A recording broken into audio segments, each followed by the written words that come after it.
Hello guys, welcome back. हमारा blending खत्म हो गया, पेंसिल्स हो गई, चारकोल्स हो गए। आपने ये सारी चीज़ें अच्छे से प्रैक्टिस की होगी। तो अब हम बात करते हैं इरेजर्स के बारे में। मैं ऑलवेज अपने क्लास में बोलता हूँ, इरेजर्स है जो 50-50% वेटेज है उसका।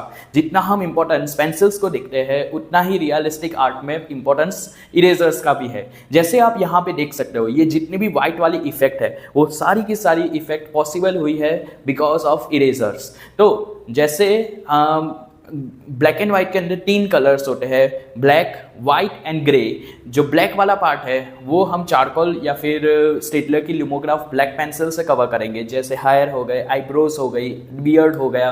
वैसे ही अगर ग्रे पार्ट है, अगर आप इसको ब्लैक एंड व्हाइट करोगे, जैसे मैंने अभी ब्लैक एंड व्हाइट किया, तो मेरा ये जो शर्ट की इफेक्ट है, ये स्किन की इफेक्ट है, ये सारी चीज़ें ग्रे होगी, वो हम ग्रेफाइट में कवर करेंगे। और यहाँ पे जितना भी व्हाइट वाला पार्ट दिख रहा है वो सारा पार्ट हम इरेजर्स से कवर करेंगे। तो चलिए, इरेजर्स किस तरीके से काम करता है, कैसे हम पहले कौन से इरेजर्स है उस पर डिस्कस कर लेते हैं। चलो, सबसे पहले हम थोड़ा शेडिंग कर लेते हैं, उसके बाद उसको ब्लेंड करेंगे एंड देन इरेजर्स की इफेक्ट देखेंगे। ये 3 टाइप के इरेजर ही हम यूज़ करते हैं। तो मैंने, आप कोई भी 3 पेंसिल ले लो, योर चॉइस। मैंने 3 पेंसिल में 3B, 5B एंड 7B ली है। ओके, तो सबसे पहले मैं 3B को यूज़ करूँगा। जैसे आप देख सकते हो, बहुत ही रैंडमली मैं यूज़ कर रहा हूँ।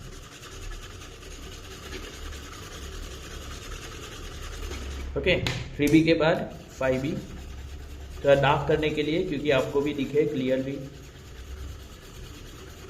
इरेजर कभी भी ये वाले पे वर्क नहीं करेगा, आपको इतना डार्क नहीं करना है। ओके, मेक श्योर आपका जो भी इरेजर वाला पार्ट है वो थोड़ा आप लाइट ही रखो। ओके, एंड देन 7B, इतना डार्क इनफ है। तो इसको हम ब्लेंड करते हैं, साथ साथ में हम एक काम करते हैं, थोड़ा सा चारकोल भी यूज कर लेते हैं। ओके, तो चारकोल में जैसे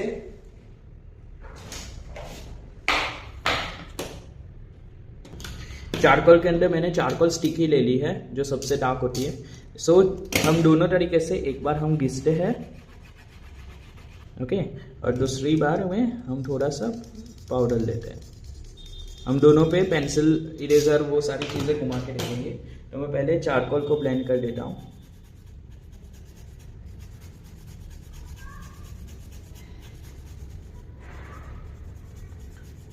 ओके, काफ़ी डार्क हो चुका है। अब ये वाले को, ये मैंने क्यों किया, क्योंकि हम जब हेयर करेंगे, आईब्रोज करेंगे, वो डार्क होगा, तो वो उसके लिए ये डार्क वाला पार्ट है। जब स्किन पे डिटेल करनी हो, स्किन के पोर्स और ये सारी चीज़ें, तब लाइट होगा। तो इसलिए मैं ग्रेफाइट और चारकोल दोनों पे इरेजर की इफेक्ट करके दिखाता हूँ। ओके, अब इसको ब्लेंड कर देते हैं। एक काम करते हैं, थोड़ा सा कॉटन ही घुमा देंगे।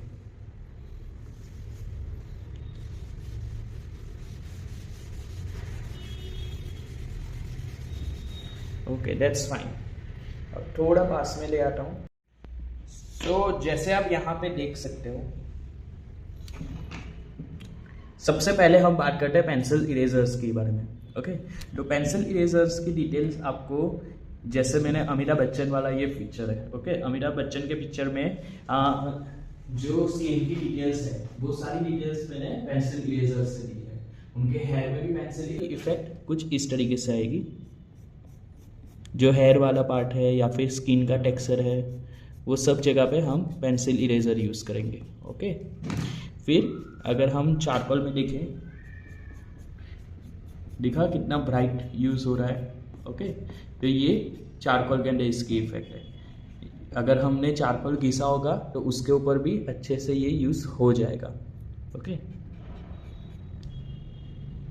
जैसे आपने देखा, ये पेंसिल इरेजर की इफेक्ट है। इसको आपको बार बार आगे से पॉइंट रिमूव करना होगा। जैसे ये पॉइंट है, ये काफ़ी ज़्यादा डार्क हो चुका है, तो कटर से इसको क्रॉस में, स्लैंट में कट करना, तो आराम से आ जाएगा। देखो, ये पॉइंट आ गया आपका, तो हमें यही पॉइंट की ज़रूरत है। ओके, पेंसिल इरेजर कुछ इस तरीके से यूज़ होता है। उसके बाद नीडेबल इरेजर। पेंसिल इरेजर आपको 120-130 रुपीज़ में मिल जाएगा। ओके, बहुत अलग अलग ब्रांड्स के आते हैं, लेकिन कोई भी उनका ये वाला जो इरेजर है, ये अब तक का मेरा फेवरेट है। उसके बाद ये नीरेबल इरेजर है। नीरेबल इरेजर को आप कोई भी शेप में, कोई भी छोटा बड़ा करके भी आप यूज कर सकते हो। ओके, जैसे यहाँ पे आप देख सकते हो।